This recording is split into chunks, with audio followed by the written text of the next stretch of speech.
pay raise to include homeschool moms. I can see the wheels turning out there. Moms going, boy, 20% what I could do with that. But I'm also seeing reality settle in on Dad. Oh, please don't strike on Thursday and leave me home alone with the kids. Well, we can do the math. 20% times 0, right? We can do the math. After all, one of my daughters commented when she was 6 years old, walking through the line at Safeway, and when they asked, where do you go to school? And she goes, I'm home teached. So we can do the math. We're home teached. We can figure it out. But that's the price we pay for freedom. You are some of the most generous people on the face of God's earth. Colleen and I have been involved in the homeschool movement for over 3 decades, and we can attest to that.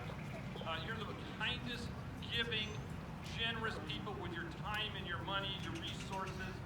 It's a virtue. In fact, I always like to point out to legislators, people I talk with in my neighborhood, that homeschoolers save the taxpayers of Arizona over $250 million every year. You're great people. Yeah, give yourself a hand. Now, it's this type of virtue that makes, or should I say, enables a great nation to work. So it's Monday. Not just any Monday, but on Monday, September 17, 1787, the Constitution of the United States was signed by 38 of the 41 delegates attending. This was an epic encounter of Herculean results. It took 4 months of passionate debate, heated arguments, and mind-numbing compromises, all conducted in private, so you know that those were very heated interactions, through a sweltering Philadelphia summer. As they emerged from Independence Hall, 81-year-old Ben Franklin commented, "What have we got? A republic or a monarchy?" And his resolute yet challenging reply to his own question was, "A republic if we can keep it." Over 330 years ago, our great experiment in government by the people and for the people began. For us to keep our God-given freedoms and republic, so much, given the government has so much power, requires an active, vigilant participation by its people. We are confronted today with an alien worldview that's driven by its emotion. It's void of understanding and common sense and godly wisdom and lacking true compassion and almost no historic perspective of this great republic. Therefore, these are not the times for us to retreat within our homes, but it's time to stand, and having done all to stand, let us be strong, let us be brave, and ultimately, we do prevail. Today's gathering would make our founding fathers proud. Please take the time while you are here to talk with your 2 representatives and your senator. If they are busy, leave a note.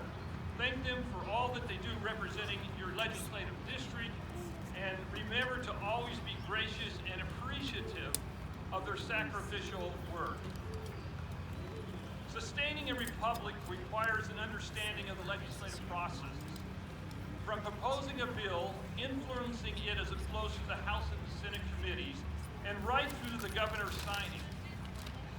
Or, in the case of bad legislation, persuading the governor to use his veto power.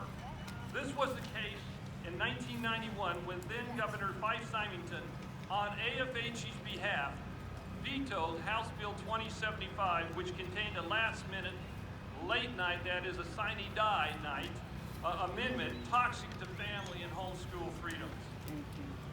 So make it the effort. Learn the process. Become familiar with the issues confronting our state and our nation.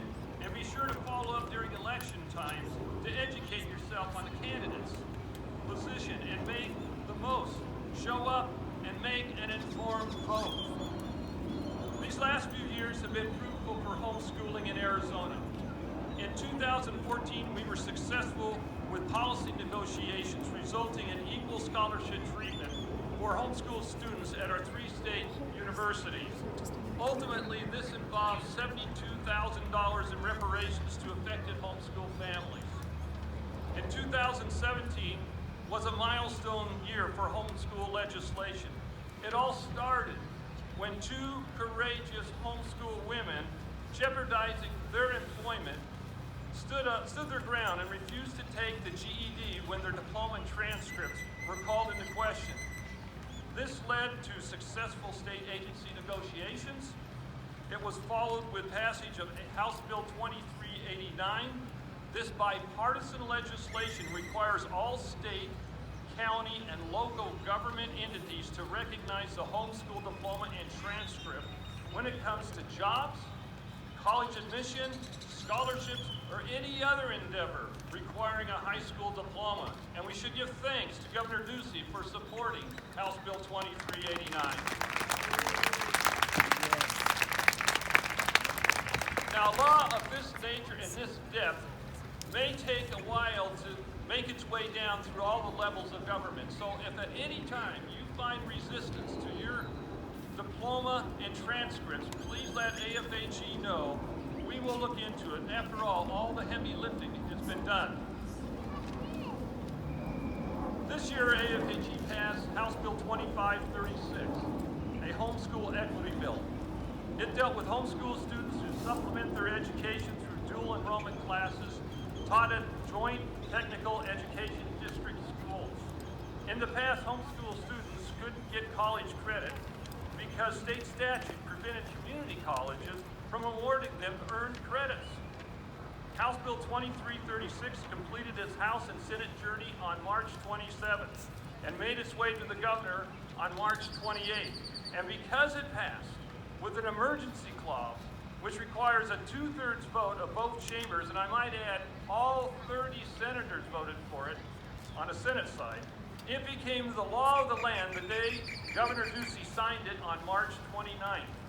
So from that day and going forward, homeschool students enrolled in dual enrollment classes can get college credit. Thank you, Representative Rusty Bowers, our bill sponsor, and Governor Ducey for his continued support of homeschooling in Arizona.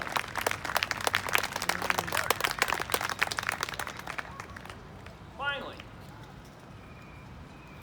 with an eye on our great republic, first and foremost, let us pray to God, who is sovereign over the nations.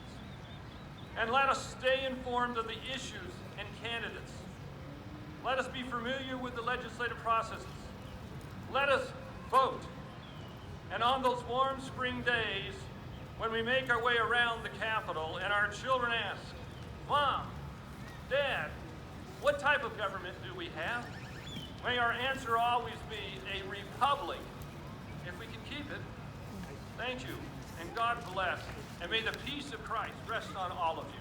Thank you.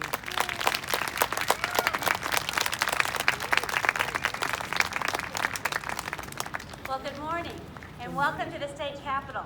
I am Kathy Herod with Center for Arizona Policy, and let me say how much we appreciate and enjoy our partnership with AFHE that goes back many, many years.